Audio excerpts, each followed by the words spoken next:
这是尼克松的一次破冰之旅，也意味着中美双方结束了长达20多年的隔绝状态。然而却不料，就在与毛主席谈话的过程中，美方又出幺蛾子。正当毛主席聊得其兴时，美方官员的口袋里便发出滴滴的响声，十分刺耳。只见美方官员顺手摸进口袋，并掏出一物，让在场人无一不感到震惊。那么他最终拿出了什么？毛主席又是如何解决此事的？1972年2月21日，一架空军1号降落在北京东郊机场。按照惯例，国家元首前来访华，仪仗队的标准因为120人到150人。然而，此次仪仗队人数高达360人，如此罕见的高规格让尼克松十分满意。而且每次尼克松在访问期间，都会将自己国家的总统专车空运到访问的国家，这也是美国一贯的霸道。然而这一次却与以往不同。迎接仪式结束后，周总理便带着尼克松乘坐同一辆红旗防弹车来到钓鱼台国宾馆，直接开启了长达7天的破冰之旅。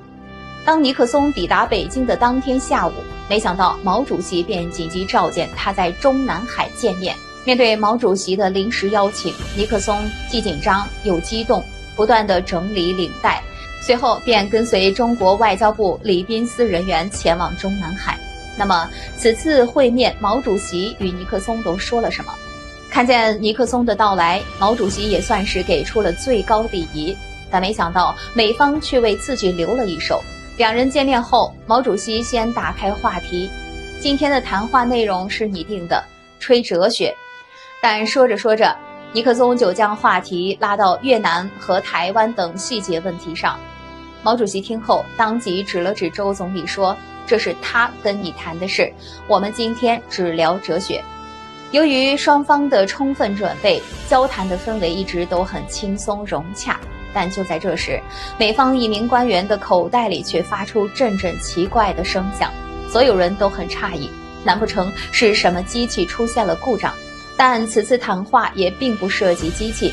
就当所有人都心生猜疑时，美国官员将一只手放在口袋里不断地摆弄着，但声音依旧无法停止，最终无奈只能将东西拿了出来。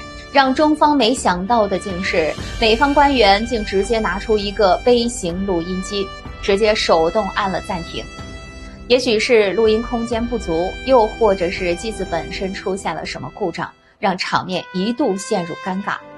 本身对于录音这样的事，毛主席是比较反感的，更何况是如此重要的时刻，美国究竟想要做什么？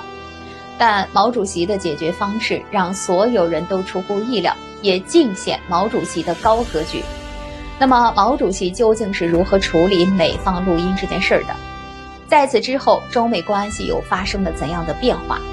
由于视频时长关系，你可以点击屏幕右侧我的头像进入主页查看下集精彩视频。